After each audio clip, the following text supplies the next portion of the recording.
বন্ধুরা, অন্নদাতারা, আমার প্রিয় চাষি ভাইরা, আপনারা কি করে বর্ষাকালীন বাঁধাকপি চাষ করবেন সে ব্যাপারে বলছি। বন্ধুরা, বর্ষাকালীন বাঁধাকপি অনেক ভ্যারাইটি আছে।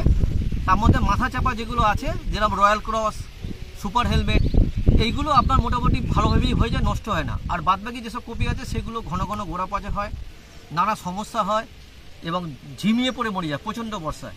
তা প্রচণ্ড বর্ষা দেখুন এরকম উঁচু ভাটি দেবেন, আপনারা উঁচু ভাটি দিয়ে বাঁধাকপিগুলো বসাবেন। আর চর্চা যেরকম বললাম সেরকমভাবে আপনারা পরিচর্যা যেরকমভাবে করেন। গোড়া পচার জন্য আপনার বোরন ব্যবহার করেন ঘন ঘন, আর তার সাথে আপনার মেটালাক্সিন ম্যাঙ্কোজেব ভ্যালামাইসিন ব্যবহার করতে পারেন।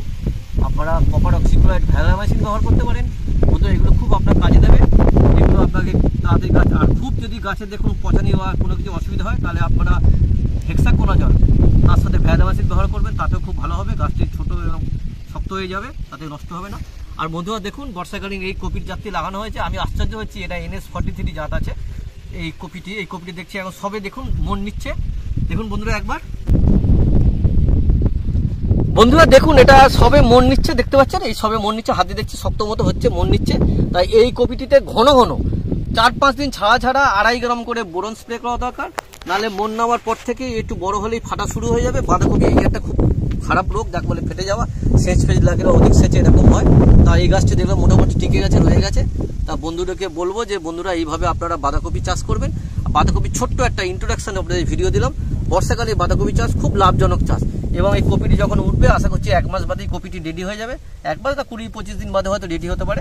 আজ থেকে খুব ভালো কপিটি হবে আশা করছি। আর বাঁধাকপির এই যে কালারটি একটু গ্রিন দেখছি কম আছে, এটি এরকম ফ্যাকাশে টাইপের হয়, একটু ডিপ গ্রিন হলে কপির ভালো বাজার থাকে। আর যেহেতু এটা গোল কপি, এটা বাজারে বিক্রি করতে একটু দাম বেশি হবে।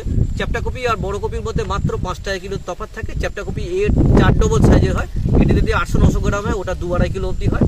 তা বন্ধুরা আপনারা সেইভাবে হিসাব করে আপনারা চাষ করবেন, যাতে লাভজনক হয় সেটাই করবেন। আর যেগুলো বর্ষাকালে বেঁচে থাকে সেই জাতগুলোই করবেন।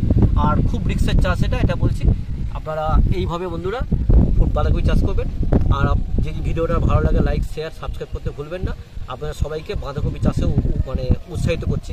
আমি ভিডিওগুলো দিয়ে নিই বাঁধাকপি এই কারণের জন্য, কারণ বাঁধাকপি বর্ষাকালে সাধারণত যারা চাষ করে বেশিরভাগই মারা পড়ে। লোকাল বাঁধাকপি আমাদের থাকে না বললেই চলে, এবং এর উপরে ছই করে সাধারণত চাষ করতে হয়, তবেই বাঁধাকপি টেকে। আর নাহলে একটু বৃষ্টি হবে, রোদ পড়বে, দেখুন গাছটা কিরকম ঝিমে ঝিমে ভাব, আবার গাছটি হয়তো দাঁড়িয়ে যাবে। তাই এই হচ্ছে বাঁধাকপি খুব সমস্যা। আপনারা বন্ধুরা এইভাবে আপনারা বাঁধাকপি চাষ করে বাঁধাকপির চেষ্টা করবেন, এবং খুব অল্প জায়গায় চাষ করে আগে শুরু করবেন, তারপরে ব্যাপক চাষ করবেন। আপনারা যদি রয়্যাল ক্রস যদি কপির জাতটি চাষ করেন তাহলে এই সমস্যা কোনো কিছু নেই। এটা আপনি যাকে বলে খাইটটা যাকে বলে নিজের ইচ্ছা মতো আপনি চাষ করতে পারেন। প্রকৃতির সেটা বর্ষার প্রকৃতির যেটা ওই কপিটা বর্ষায় হয়ে যায়, এবং বর্ষায় যে টানা পড়ে যে আবহাওয়ার যে ভারসাম্য যে নষ্ট, যে ব্যাপক ক্ষয়ক্ষতি, সেই কপিটি সেটা বাঁচিয়ে দেয়। হয়তো চ্যাপ্টা হতে পারে, কিন্তু কপিটি আপনাকে লাভজনক দেবে। আর বন্ধুদের বলবো, বন্ধুরা আপনারা খুব চিন্তা ভাবনা করে বাঁধাকপিতে চাষ করবেন। আর বর্ষাকপি আপনারা চাষ করে আপনাদের আমি আস্তে আস্তে সব ভিডিওগুলো দেবো, কীভাবে চাষ করবেন সেগুলো আপনারা সব পেয়ে যাবেন, এবং আপনারা সেইভাবেই চলবেন, তাতে আপনাদের লাভই হবে। বন্ধুরা ভিডিওটা ভালো লাগলে লাইক, শেয়ার, সাবস্ক্রাইব করবেন। আপনারা সকলে সুখে থাকুন, ভালো থাকুন। সবাইকে সারস শুভেচ্ছা রইল। আপনার সকল দিনগুলো খুব ভালো কাটুক।